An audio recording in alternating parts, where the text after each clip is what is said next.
Now if we look at Adam alayhi salam, he came down onto the earth. He was sent to the earth. There's a question. Where did he land? He wasn't just thrown so that suddenly he landed, meaning he dropped. But Allah placed him on the earth. This we find in the narration of Rasulullah sallallahu alaihi wasallam, where he says that Adam alayhi salam nazala fil Hind. He came down in what is known as the Indo-Pak subcontinent, precisely Sri Lanka. There is a mount there known as Adam's Peak. If you go there, you will find it green and beautiful as though it is not from this earth, but it is. I'm not trying to imply anything, but I'm just saying it is so beautiful, maybe because the Sri Lankans have kept it that way. But it's a beautiful place. It is said that there is a possibility that that is the place. We don't know for certain that that spot is the place, but roughly there. What about Hawa? Where did she come down? In Jeddah. Where is Jeddah?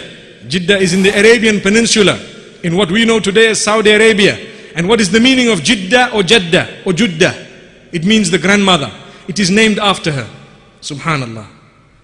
Now what happened? They started looking for each other. I remember, meaning I can imagine, I'm just saying it for myself, I can imagine them thinking, I remember there was someone, we had Hawa here, where is she? Let's start looking. And he started looking, subhanallah.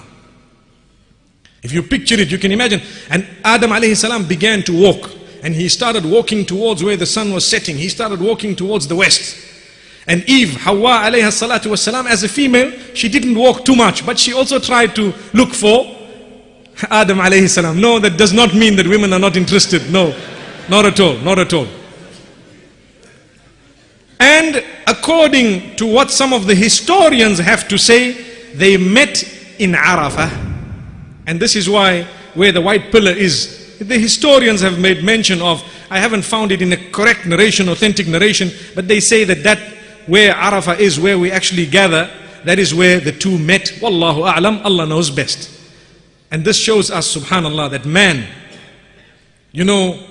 when we are separated from our spouses, it should hurt us. It should make us want to get back. We should do anything to solve the matter. This is what it is. I think that is a lesson that is drawn here. If we want to learn something from Adam alayhi salam, he didn't just wait for another woman to come along. No, he didn't. He knew that I have a wife. Let me make an effort.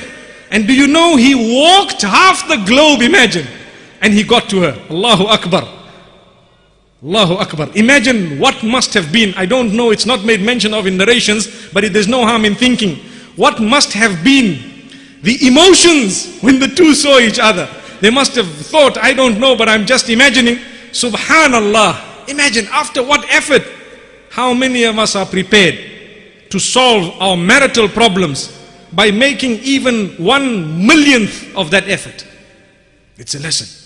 Today, a small thing, we flick the marriage off. Small thing, flicked off, go for someone else. Small thing, it didn't work. Why?